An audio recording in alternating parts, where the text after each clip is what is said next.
خانجي خانخیل صاحب او اسماعیل سهار صاحب تاسو دواړه را سره ولاړ یې ما له ډېر خوند راکړي چې ستاسو منځ کې زه کلام ووایم او د انورزیب حساس صاحب یو کلام دی چې د ایمان سره پکار او ژوند جانان سره پکار و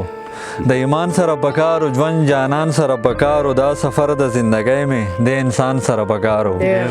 دا سفر د زندګۍ مې د انسان سره پکار او ژوند خو هسې تېرېدلو جي قربان سره پکار و ژوند خو هسې تېرېدلو جي قربان سره پکار و څوک د ځمکې لایق نه و څوک اسمان سره پکار و څوک د ځمکې لایق نه و څوک اسمان سره پکار و د ده کار دوه جنګول دي د شیطان سره پکار و د ده کار دوه جنګول دي د شیطان سره پکار و ځان له ځانه او بې ځایه ځان د ځان سره پکار و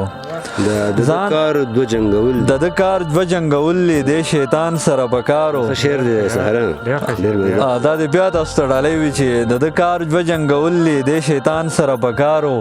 ځان له ځانه او بې ځایه ځان د ځان سره پکار و ځان له ځانه او بې ځایه ځان د ځان سره پکار و د جانان مشال انوره د ریحان سره پکار و ټولو ملګرو ته په پښتانه مینه ډالۍ سپیشلی اسماعیل سهار صاحب او خانجي خانخیل صاحب تاسو ته سپیشل ډالۍ خوشحاله اوسئ